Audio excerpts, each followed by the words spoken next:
মা, তুমি মোক সপোন এটাকে দেখিলা, সেয়াই যথেষ্ট।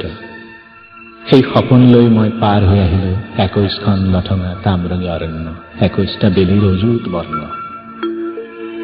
মা, তুমি অংকত কেঁচা আছিলা, ভূগোলতো নাছিল অভিজ্ঞতা। তোমাৰ 4টা ল'ৰা ছোৱালীৰ ভৱিষ্যতত তুমি খটাব নেজানিছিলা বাখৰ।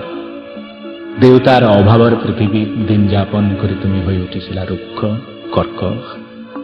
তুমি মৰমীয়াল আছিলা আৰু সন্দেহ পৰায়ণা। তুমি আকাংক্ষী আছিলা আৰু যন্ত্ৰণাদগ্ধ। তুমি সৰু কথাতে হৈচৈ কৰি উঠিছিলা আৰু কলিজাৰ বেমাৰত ভুগিছিলা। তথাপি তুমি মোক সপোন এটাকে দিছিলা, জীৱন নামৰ।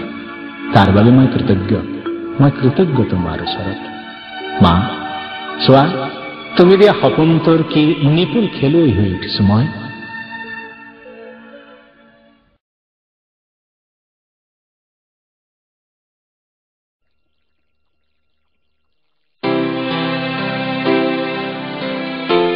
দেউতাৰ দৰে হোৱা হলে বৰ ইচ্ছা আছিল মোৰ দেউতাৰ দৰে হবলৈ, কিন্তু হ'ব নোৱাৰিলো মুঠেও। মোৰ দেউতা সেউজীয়া আছিল আৰু তেওঁ ভাল পাইছিল নদী। হোমৰ গুৰিত বহি তেওঁ বিয়া কৰাইছিল মোৰ মাক। সেইবাবেই কপালত আৰু সেওঁতাত মায়ে ৰঙাকৈ আঁকি লয় মোৰ দেউতাৰ পৰিচয়। যদিও মোৰ মাৰ এটা পৰিচয় আছে নিজাকৈ। মোৰ মায়ে বিশ্বাস নকৰিছিল কাকো, তেওঁ আনকি বিশ্বাস কৰিবলৈ শিকা নাছিল মোকো। হয়তো কোনো মাতৃয়ে বিশ্বাস নকৰে নিজৰ সন্তানক, তেওঁলোকে কেৱল ভাল পাবলৈ শিকে, কেৱল ভাল পাবলৈ। কেতিয়াবা আনকি বিপদজনক ভাৱেও। আমি আচলতে বিশ্বাস কৰোঁ আৰু সন্দেহ কৰোঁ কেৱল সেই সকলকহে যাক আমি আমাৰ বিশ্বাসী প্ৰেমিক বুলি ভাবোঁ।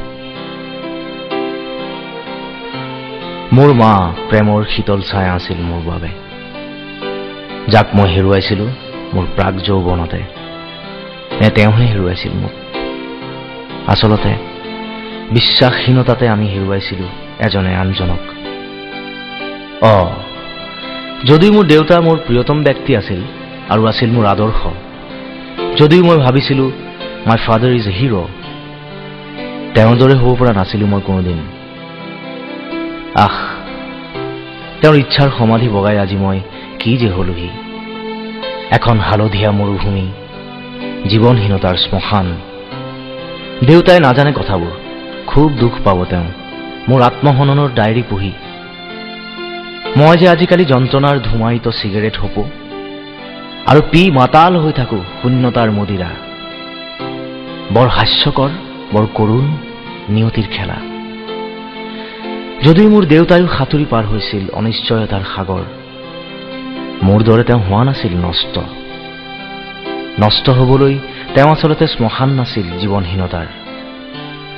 মোৰ দেউতা সেউজীয়া আছিল আৰু তেওঁ ভাল পাইছিল নদী। অৱশ্য মোৰ দেউতাই নিশ্চয় মানি ল'ব এই কথা, মোৰ দৰে তেওঁৰ আকাশখন নাছিল শূন্য। এতিয়া বৰ কঠিন হ'ল সময়, যান্ত্ৰিক হ'ল জীৱন যাত্ৰা, জটিল হ'ল মানুহৰ হৃদয়। মই মোৰ দেউতাৰ দৰে হ'ব নোৱাৰিলো কোনোদিন। মই কেৱল আঁকিবলৈ শিকিলো নষ্ট নীলা ছবিবোৰ আৰু গাবলৈ ললো গান, বিচ্ছেদ, বিষাদৰ। মোৰ বাবে দেউতাই দুখ কৰে প্ৰায়, মই যে বৰ অতীত কাতৰ হলো আৰু আৱেগিক। অৱশ্যে দেউতাৰ দৰে হোৱা হলে মই কেতিয়াও হ'ব নোৱাৰিলোহেঁতেন মোৰ দৰে।